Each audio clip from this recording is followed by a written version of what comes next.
I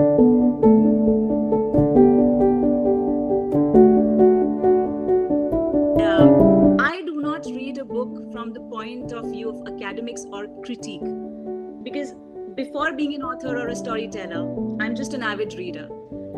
So when I began reading Dev's book, I will not hesitate to mention that the very title, In Defense of the Ordinary, was so beckoning that it hooked me to moving to the further pages.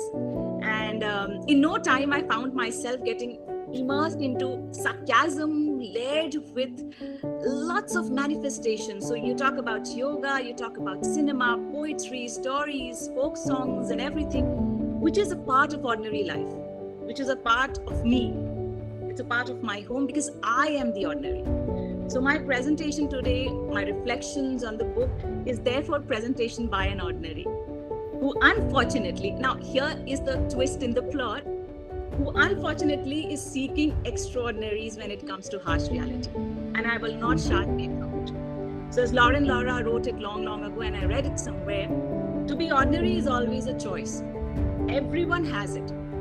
Yet, do we exercise it? And I'm questioning myself as well. Do I choose to stay ordinary?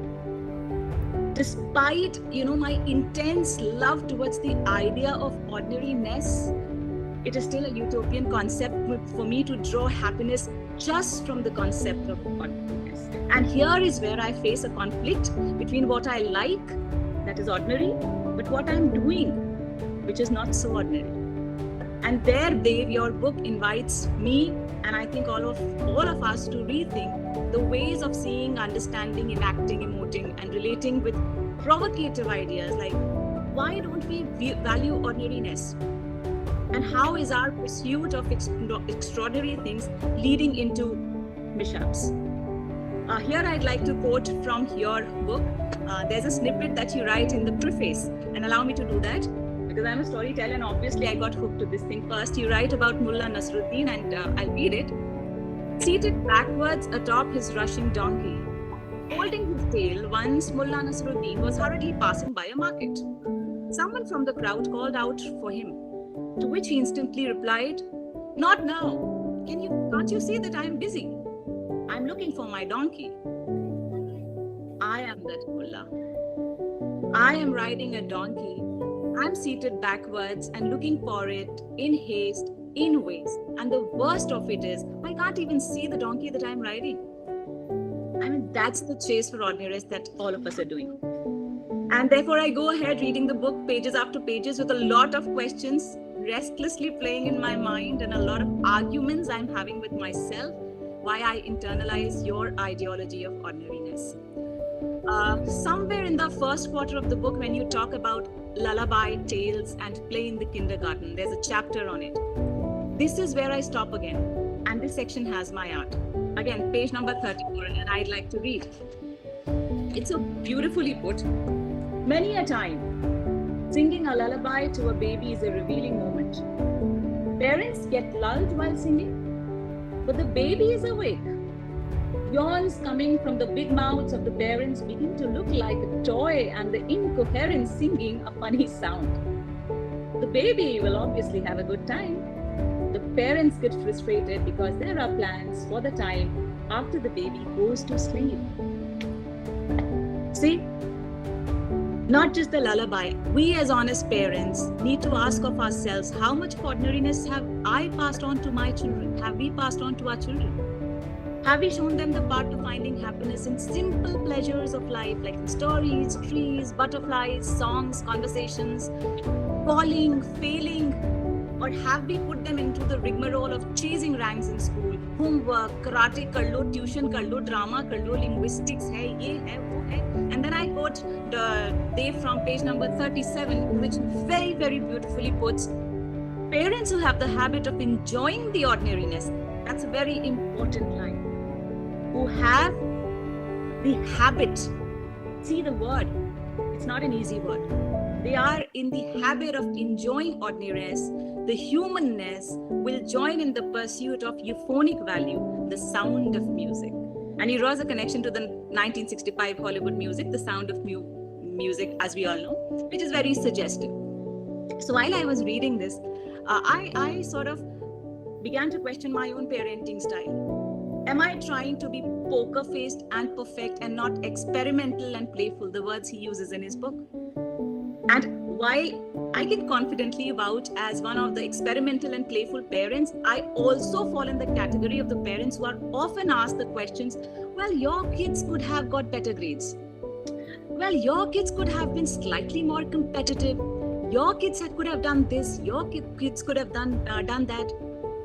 And while I don't seek validation from society, I still tend to get validations from them, unsolicited validations, that I'm not doing fine as parents just because I and my children, all of us are seeking ordinary.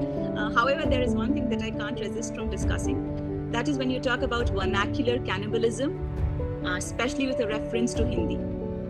You say in your book that Hindi went through a dramatic transformation in India, and the cultural elitism transformed it into a language of the upper class and upper caste. And I cannot agree more.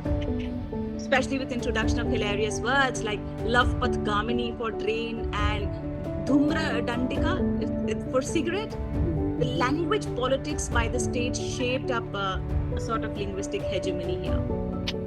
So Hindi is no longer the language of the ordinary, but it has become a political language. I belong to the field of arts theatre, like I said, and I see a clear divide there too. You know, we have a line of new age writers who are doing beautiful work. Let me take the opportunity to name them also. We have Nikhil Sachan, Satya Vyas, Divya Prakash Dubey, Nilotpal Mrinal, who have been penning new age Hindi novels. And their Hindi novels also have cuss words, because that is how we have been talking of late in the country. Yet they do not get the due respect they deserve. Their kind of work is not even considered a part of literature. Why?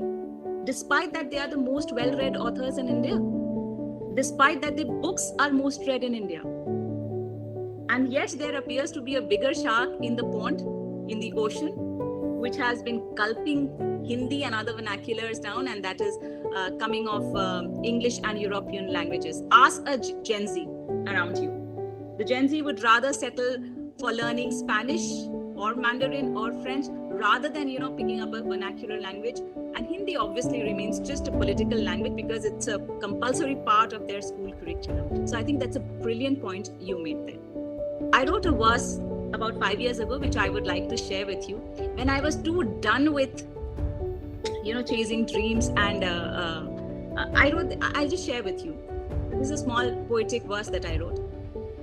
I think of the day that brushed past me, of the umpteen memories unmade, dreams unlived, stories unread, tales unwritten, places untraveled, lives untouched, riddles unsolved, canvases unpainted.